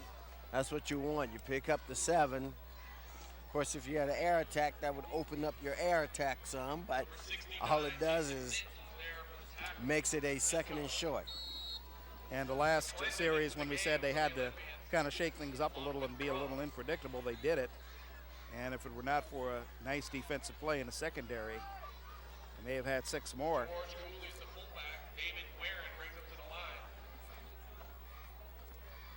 So it's a 2nd and 2. They give it to McClendon.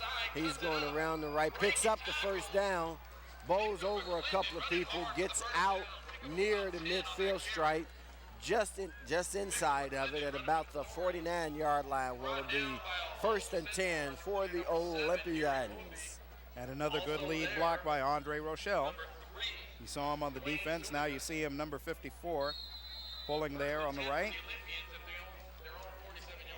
And he has to fight off the hands of the defender, Keenan Kelsley, giving him a couple of hands, but he kind of slungers him off and able to spring McClendon for the 1st down with 24 seconds to go in a waning quarter number 3. Under 20 seconds left now. There's Bro with it. And Bro may go all the way. Touchdown, Ronnie Bro. 51-yard TD run. No flags on the play. That one's good with 8 seconds left here in the 3rd quarter. Well, when you get through that initial wave, there is nothing there to stop you. And those linebackers are just not quick enough to catch Ronnie Bro. See David Guerin throwing a key block there. And he's got some key blocking downfield, helping him out. There he goes for Joe Guerin is actually out there blocking as well. Joe Guerin was number 61, and it's a 52-yard touchdown pending this two-point conversion. So Bro gets on the book. McClendon gets in. So two-point conversion is good.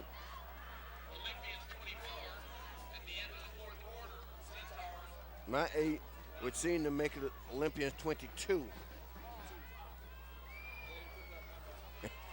Yes, the score's 22 to nothing, folks. 8 seconds to go in the third quarter. How about that? Here from Olympian Field in Lawndale, California, where they have had the homecoming king and queen, and where we have a nice crowd. Leuzinger pitching the shutout, and that's what homecoming's about. Makes it fun. Leuzinger seemingly won't match last year's point output when they put 60 points on the board against this team, beat them 60-14.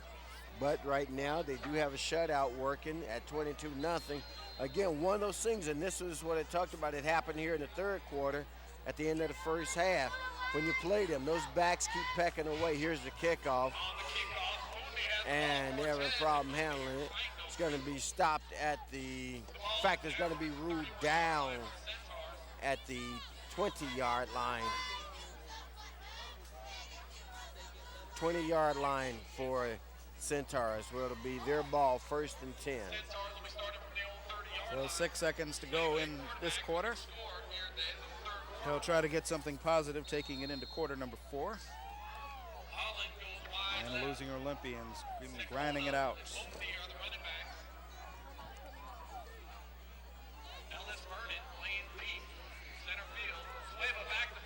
Toss back the pass. It's his receiver.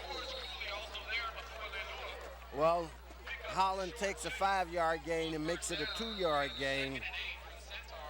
You know, and that's one of the things that you got to go forward in the game. And there you've got a pass. Completion is 5 yards. Holland reverses field, loses 3 out of the 5 that he's gained. So it ends up being a very short gain for the Centaurs. Well, we've done 3 here on homecoming night, 22-0.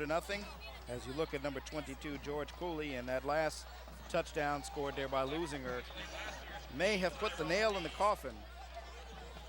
So I'm sorry, go ahead. I was going to say, if it's not for that touchdown, you've still got somewhat of a competitive ball game. But absolutely. It'd be a very competitive game. It'd still be at 14-0. However, now at 22-0, you're looking at a very different kind of football game.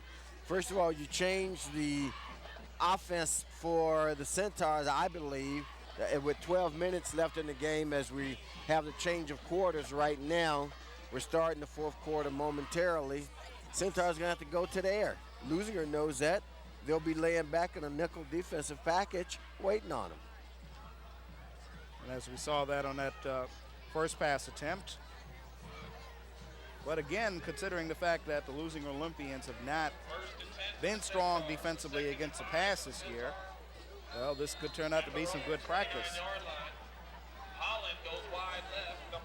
Quarter number 4 will get underway with Cueva in there at quarterback. Out of the eye, Cueva drops back, looks over the middle. Incompletion. Makes it a 3rd down now to be 3rd and about 7.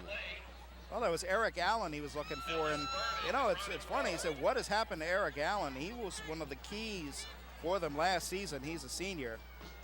Did not start tonight. Dwayne Zuniga got the start, and we believe Dwayne Zuniga was ejected in that 3rd quarter for unsportsmanlike conduct. But their passing attack, not really strong. They haven't been able to run the ball with any consistency. Socia Sakona has not been his usual self tonight. And they had one running touchdown lost on a fumble. Culver on the roll. Pass is going to be incomplete. Nearly picked off by the Olympian defense. It's going to make it a 4th and 6, and clearly a situation where the Centaurs would be wise, although they hate to give up possession, they'd be wise to punt it away. Well, it's George Cooley coming in from the outside, putting on the pressure. And of course, he on the right side, outside linebacker, makes it easy for the secondary to do their job when you get that kind of pressure on the quarterback. And this will bring punter Johnny Gonzalez in punt formation. Night starting to get just a little bit chillier. High snap, they get the punt away though. Pretty decent punt. Lua lets it go. Lua hit and driven back inside the 40 to about the 37-yard line is where they're going to place it. And it's going to be 1st and 10 for the Olympians. And now we got a flag on the play. Roughing the kicker is the indication it's coming back. Leuzinger is going to maintain, not Leuzinger, but rather Culver City is going to regain possession of the football, David. Well, a break, of course, for Culver City, but you have to be concerned about the player that was run into. That's not a good situation. When you've got that leg up and you're in that prone position, got to do everything you can to protect that kicker. You have a personal foul to the kicker against Blue. Automatic first down.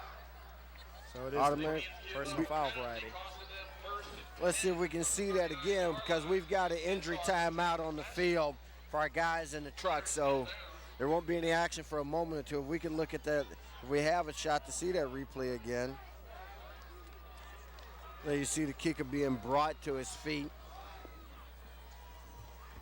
Okay. Here's the punt.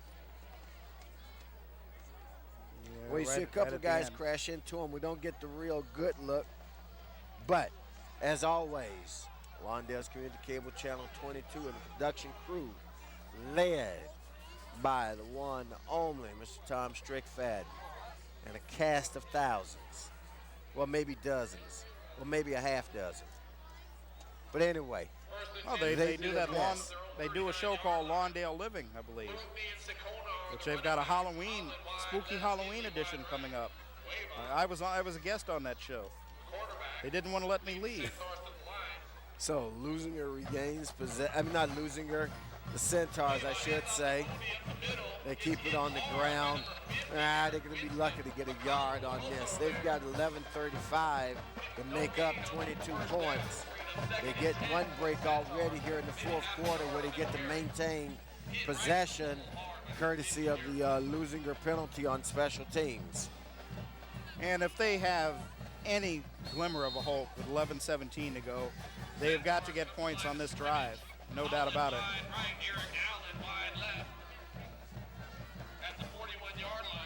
Well, this certainly would be the money drive, if you will. Waver back to pass, has time, looks deep, lays it up, throws a rainbow, and his receiver had to turn into a defender, threw into the teeth of double coverage with the 3rd Leuzinger defender barreling down on him as well. Well, could have been a little pass interference there that time. It may have been a push-off that time. As you see, Ronnie Bro had him short, and Ellis Vernon gets him deep. And it looked like you're going to see a little contact at the end. See if we pick it up. But the officials don't call. Yeah, that is. Those high looping passes taking way too long. Culver has time again. That one's a better pass. That's okay. Good hit put on the receiver by Ronnie Bro and a couple of other defenders. But the point I was about to make was made for me by Culver. The looping pass gave the defenders time to get under it. That pass, which is nice, tight, low spiral, hits his receiver, picks up 9 yards, makes it a 4th and 1. Obviously a down that they're going to go for it on.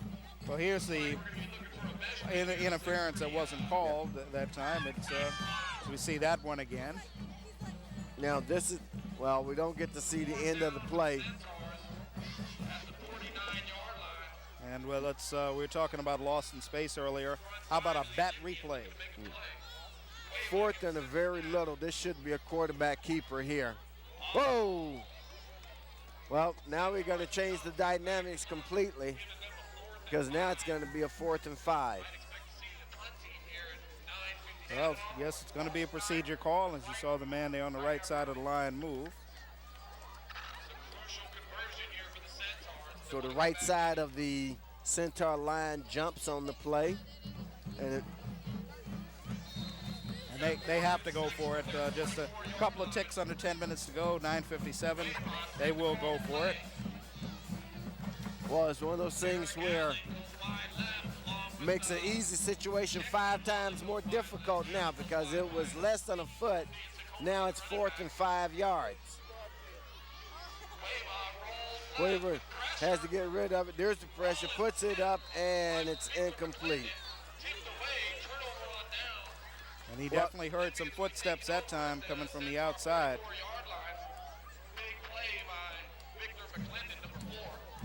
Couple of people putting the heat on him.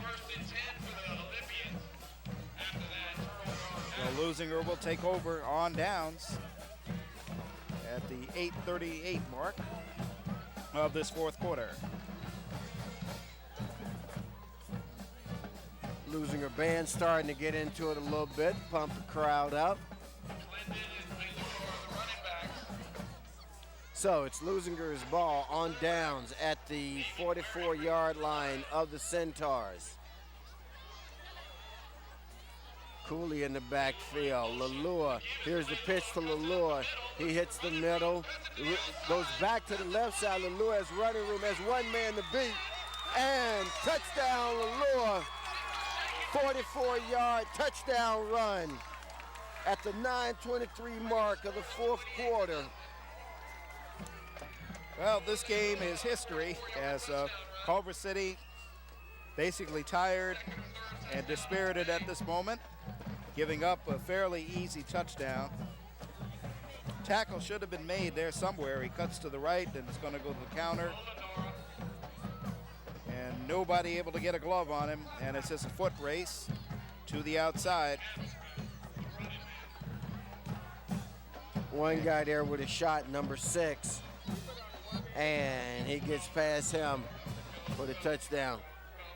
2-point conversion is good by Bro.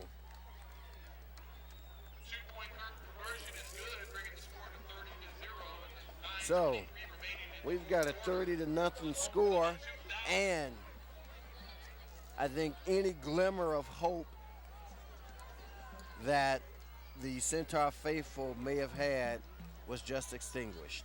And there are some Centaur faithful on the far side of the field because they do not have a home field this season. Their home field in Culver City being rebuilt. And they are looking at 0-4 now in the Bay League. Leuzinger looking to go to 500 at 2-2 and trying to get themselves back into the playoff picture. And we don't have a score for what's going on up at Hawthorne tonight, but it'll be very interesting to see the results of that ball game. If Hawthorne is able to win, they will be in first place if they're able to beat Peninsula tonight. Leuzinger will rise to 2-2 in Bay League competition, 3-4 overall. The Centaur faithful may have had was just extinguished.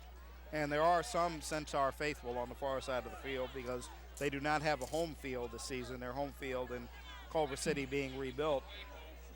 And they are looking at 0-4 now in the Bay League. Leuzinger looking to go to 500 at 2-2 and trying to get themselves back into the playoff picture. And we don't have a score for what's going on up at Hawthorne tonight, but it'll be very interesting to see the results of that ball game. If Hawthorne is able to win, they will be in first place if they're able to beat Peninsula tonight. Leuzinger will rise to 2-2 in Bay League competition, 3-4 overall.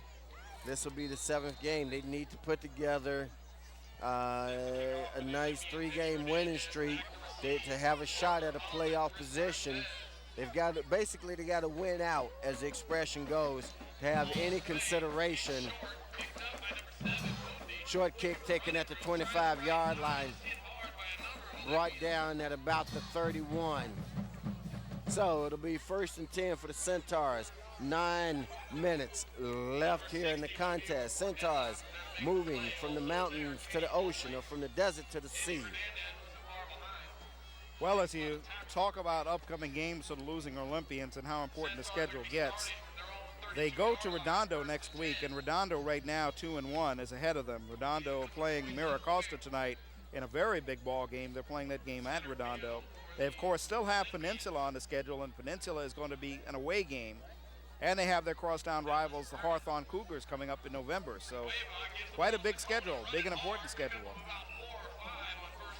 Well, make a long story short, basically what you're saying is that they've got a tough road to go to pull a playoff invite out. And based on what you're seeing here tonight, well, defensively, they've done a job. They've done a very good job defensively against a team that was running the ball fairly well coming into tonight's game. But this Leuzinger team seems to give you different things every week. Not really no consistency.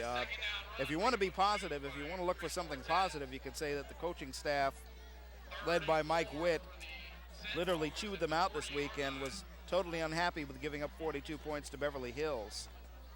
And said maybe he just challenged these guys and said, look, you guys on the defense have got to come get it together. And maybe their practices all week were just concerned with doing that. Well, at this point, the only thing remaining with 7:30 to go is, are they going to be able to pitch the shutout? And, you know, one of the things for those people who are numbers crunchers coming into tonight's contest, wonder if the number 4.3 means anything to you. And for those who are numbers crunchers in Bay League football, what it is if this Centaur team has averaged 4.3 points a contest in Bay League competition. Right now they're being shut out at the 7:19 mark. So their average is due to suffer some more. But they just have not had much success putting points on the board.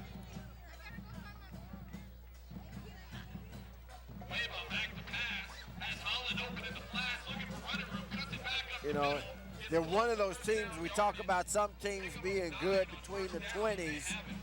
This team tends to be good, not quite between the 20s, but they're good between the 30s, you know. But they haven't had much success once they get inside the red zone of punching in. And they had a couple of opportunities. Yes, they had. The biggest one, of course, right in that first quarter when Mundi is caught from behind by George Cooley and fumbles the ball. That was their best scoring opportunity of the night. So, 2nd and 1. Centaurs, Cueva has time, hits his receiver. Pass is incomplete. Well, Eric Allen's got to hold on to that one. That's in his breadbasket. Not able to bring it in. You know, there's a statistic I'd love to see in football, and I'd love to see drops.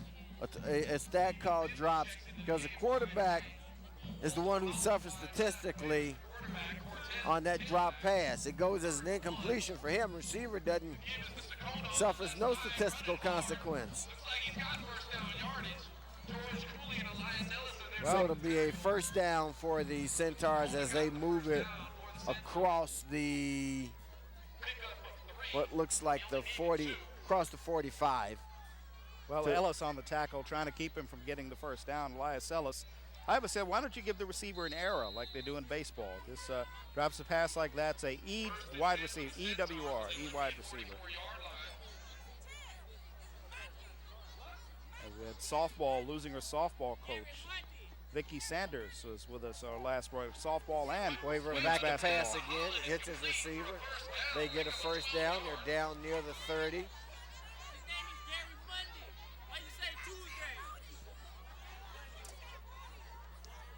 Culver City on the move right here. A couple of ticks under 6 minutes to go. Good reception there, as you can see on the replay. They get the first down. 5:54 clock running.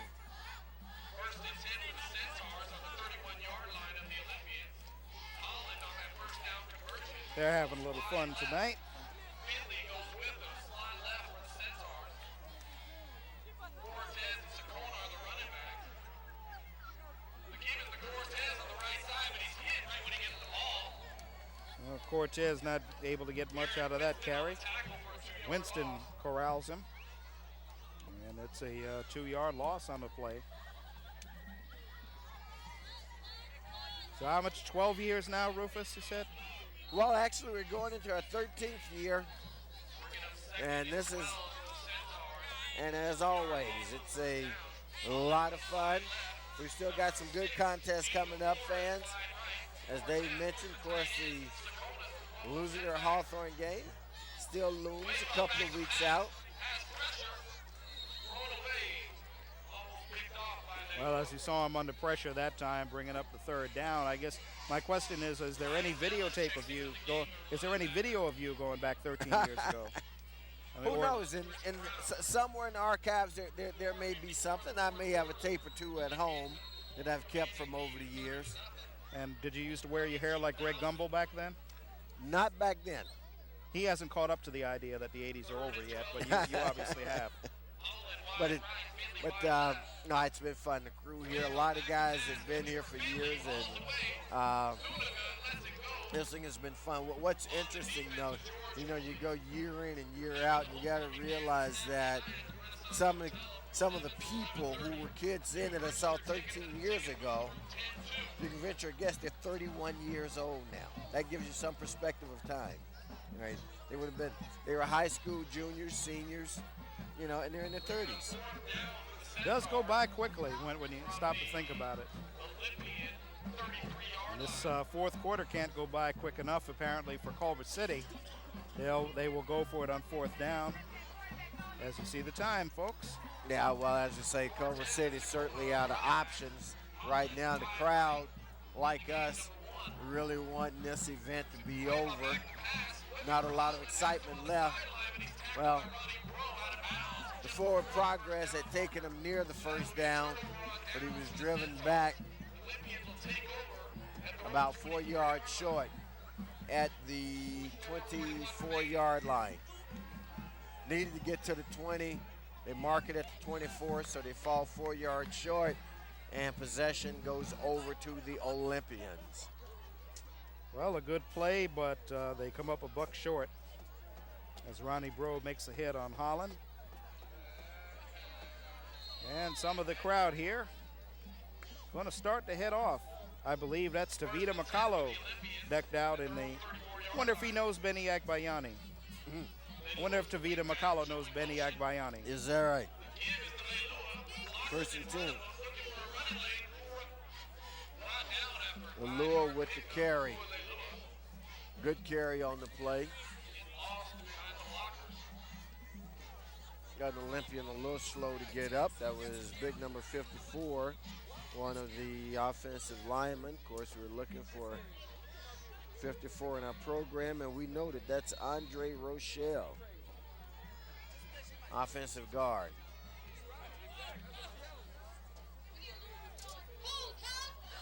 Second and 2 for the Olympians. Guerin on the keeper. Well, Guerin appeared to be on the keeper.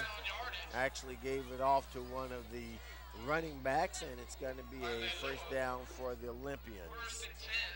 Well, it'll be interesting to see if Leuzinger is able to break off another big one, or if the Culver City defense is able to suck it up a little bit out of pride and say, we're going to still keep working and try to deny you the end zone, make you have to get it the hard way.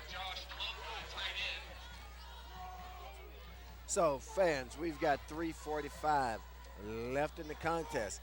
Leuzinger is going to have a successful 2000 homecoming. Once again, our opportunity as McClendon carries the ball around the left side, going to be stopped after a gain of about 3. Let's once more, before we conclude tonight's broadcast, recognize the sports royalty, king and queen of 2000, 2001. The king, Ronald Smith. And unrelated to Ronald is the queen, Shelly Smith. Our congratulations go out to Ronald and Shelly Smith, sports royalty king and queen 2000. And I figured, I know what they get to light the flame. That's what they get to do. Okay, and there you see it, a Leuzinger Olympic flame, and I gotta say that flame burns strongly. And it reminds you of the Bugs Bunny cartoon where they sent him to the moon and put him in the rocket, and as they're doing the countdown, the guy runs up to the rocket and lights a dynamite stick, and the rocket takes off. I wonder if that's the way they light that Olympic torch out there. You know, I've heard the guy tell us it actually is a bit of an effort, as I'm told, because the lighting, if I understand correctly, actually takes place down on the ground through the ignition. So perhaps they'll have At the homecoming king and queen lighting it. Trying the right side, cuts it up the middle, picks up 2. A little bit enough for the first down. They'll move the chains once again. Clock stops for them to move the chains. Ball's at the 48-yard line.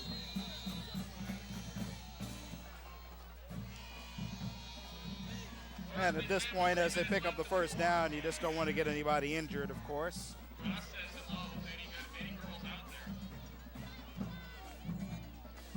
Once again, they go into the lane.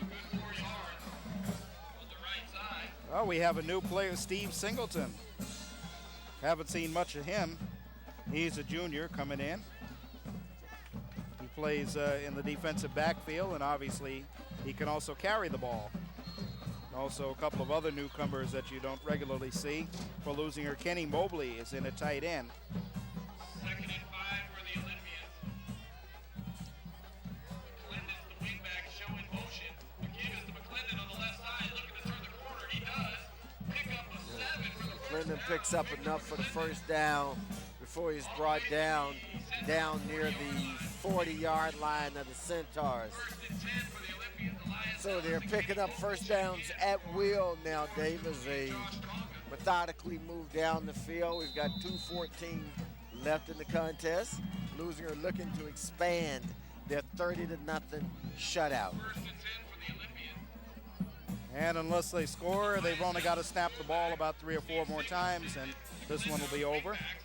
Singleton in motion, the carry to Singleton, cuts it up the middle, running hard, looking for running room. Tackled after a pick of a 6 on first down. And we also, Rufus, I guess we didn't notice, we have Moises Aldeso in at quarterback. He's a senior in here for David Guerin. He's number 9. Moises Aldeso. Took the words right out of my mouth as I was about to mention the fact that Coach Witt now given with the game, with this victory in your pocket, this is where you can give a couple other guys some PT, and that's what good coaching is about. I mean, all these guys come to practice, they work out, and when they've got an opportunity, you may not be a frontline starter, but there come opportunities to get in there, and this is one of those. So, well, that time being empty. Singleton on the fumble, but as he battles with Cortez, I think they're going to say that Singleton recovered.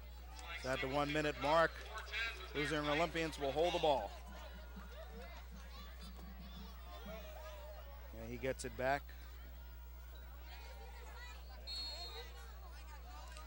And this game is just about history here on homecoming night. So, say 3rd and 5. Clock shows about 34 seconds left now. McClendon in there with the carry. And the indication is that that's it, Coach Witt. Let's see what's the indication. Well, I mean, run the clock.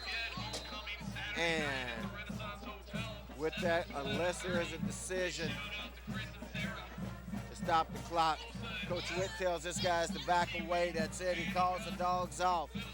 And Leuzinger is going to celebrate homecoming in grand fashion, Dave, with a 30-0 win. You talk about balanced scoring. They scored in each and every quarter of this contest. Lalua with 2 touchdown runs. Bro with a touchdown run. McClendon with a touchdown run. So Ball running gets distributed evenly as it usually does. Leuzinger comes away with a 30-0 win. They get back on the winning track.